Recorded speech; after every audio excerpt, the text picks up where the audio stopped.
Salut, c'est Trado. Voilà ma mise à jour pour l'or en unité hebdomadaire. Globalement, on peut le voir sur cette unité de temps. Eh bien, l'or reste très bien orienté. Nous sommes toujours à l'intérieur de l'application d'un trade de drapeau. Donc ici, nous avons le drapeau. Et selon cette théorie, la hauteur du mât doit être appliquée au point de sortie du drapeau, ce qui nous amène vers un objectif de 1300.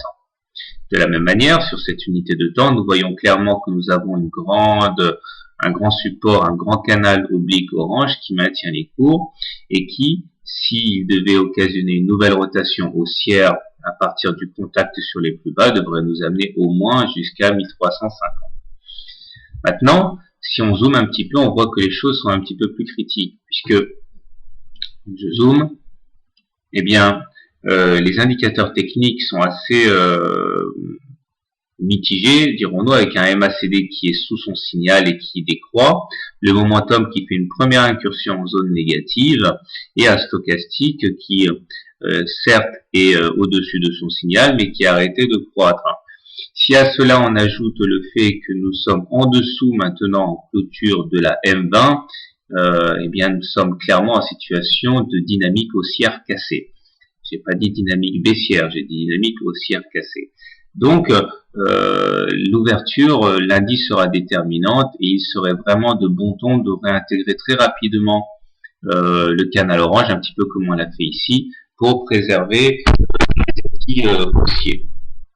Alors, on voit que les supports sont cependant légion, avec pour commencer le super trend ici, un autre support aux alentours des 1045, et puis toujours un support dynamique qui est la Bollinger inférieure, et le canal orange, et également la M7, mais la dynamique technique que j'ai mentionnée joue un petit peu contre l'or. Alors, comment trader l'or cette semaine? Si je devais privilégier les trades haussiers, je pense que j'achèterais sur les niveaux actuels en pariant sur une intégration rapide du canal orange.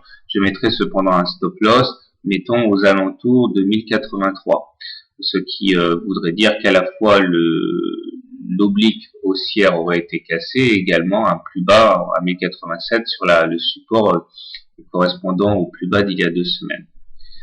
Donc à peu près par là, le stop loss. En clôture, bien sûr.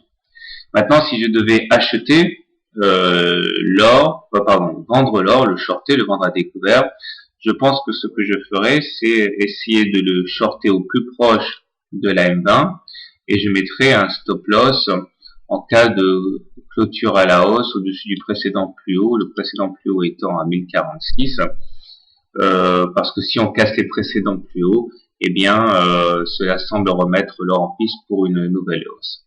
Voilà, je vous souhaite une bonne semaine, de bons trades. À la semaine prochaine.